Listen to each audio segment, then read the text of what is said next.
Hello, welcome to another reaction review video with me, Nina Schofield. Today we're going to be having a look at Lana Del Rey. This is my very first Lana Del Rey reaction video, so that's kind of exciting, and I really like Lana's voice, so I don't know why I haven't done one before, but you guys have been asking for it, so here it is. So this one is going to be looking at the video, Lana Del Rey without Autotune, her real voice.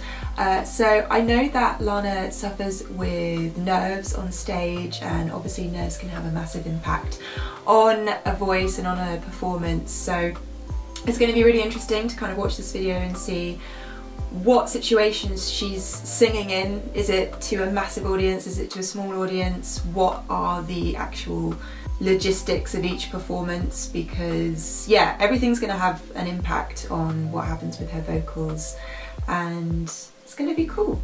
I think when it says without Autotune, when I think of Lana Del Rey, I don't really think of Autotune anyway. She doesn't really have that thing attached to her voice where I listen to one of her songs and think, oh my god, there's way too much Autotune on this. But Autotune can be used as a subtle effect to kind of help a voice sound polished, if that makes sense anyway. So it's likely that she has a little bit of it on, but not masses. So let's see what this sounds like anyway. You said I was the most exotic flower. She has this kind of old school vibe, not just in her image but in her vocal tone, specifically in her vibrato. I don't know what you do, and I don't know how you. It's really nice actually just to hear her sing like this. Someone is dangerous, tainted and flawed. Doesn't this show you how delicate her voice can be as well actually? She doesn't need to massively belt things out to have an impact with her voice because it has such a unique tone. Thank you. Thanks.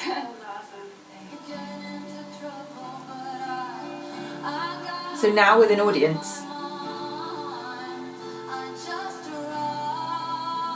Interestingly, the raspiness of her vocal tone comes out a lot more in this. Ha! Did you hear on that little I just arrived? She has this cry effect that she puts into her vocal timbre that adds something that makes her voice unique again. So she already has a unique tone, but now she's putting in these little qualities that make you go, oh, that is so Lana Del Rey.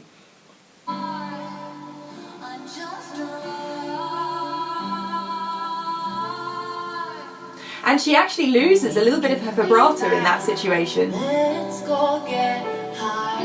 The road is long, we carry on. Try to have fun in the meantime.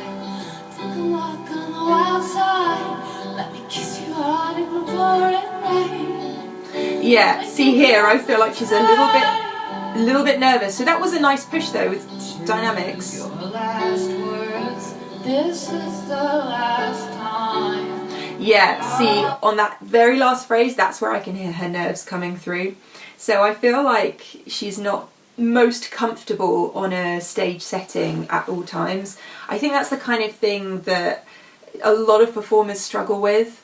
Some performers will vomit before they go on stage every single time. Some performers have to go and meditate. People have lots of different routines, and you know, you don't see all of that before you see the performer on stage, and it's very easy to be quick to judge someone before knowing how they're actually feeling, and being quick to judge someone and saying, well, you're a singer, you should be able to do this. And it's not quite as simple as that. The brain doesn't work as simply as that for everyone.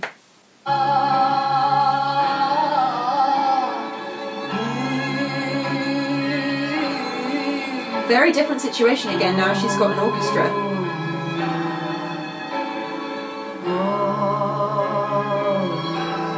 Nice lower vocals. Straight up.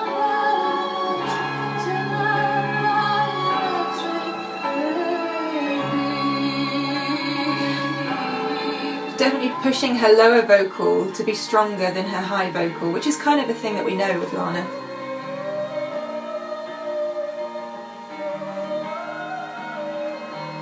Hang on, I'm going to turn this up.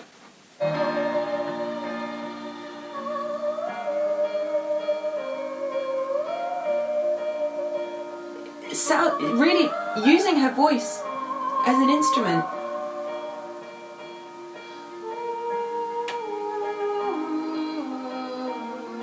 Interesting to hear how her tone changes as she comes down.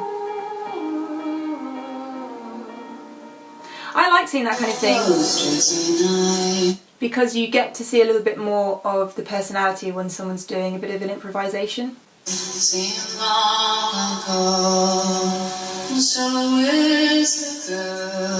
a cappella again, but now on stage.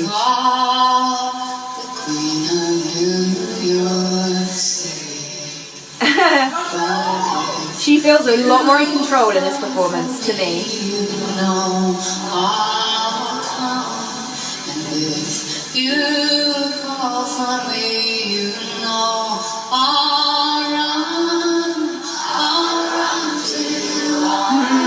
And it's nice when you get that feedback from the audience. It does kind of give you a strength. Interesting. And that's it. Yeah, so lots of different vibes that we got from those clips. It's interesting to see where she's performing, so what environment she's in and how that has an effect on her voice and how delicate she can be in an intimate setting. Part of her voice is then matched with nerves in a bigger setting. But then that last clip, I really felt like she had more confidence in that clip, and maybe that's something to do with the audience, as I said, giving her a bit of a push. And I think that Lana's voice is so unique that even if she was having an off day, she can still give us something that is totally different to what we've heard from other people. And yeah, I really enjoy just kind of watching her as an artist anyway. She really takes me in, you know, one of those artists that you can kind of just sit and stare at, because even if they just sat there reading a book, it would be interesting to watch. What do you guys think? Let me know in the comments box below. And as always, if you enjoyed this video, please do hit that subscribe button and turn on the notifications. And you can find me on Twitter and Instagram at Nina_Schofield. Love you guys. Bye bye now. Bye bye.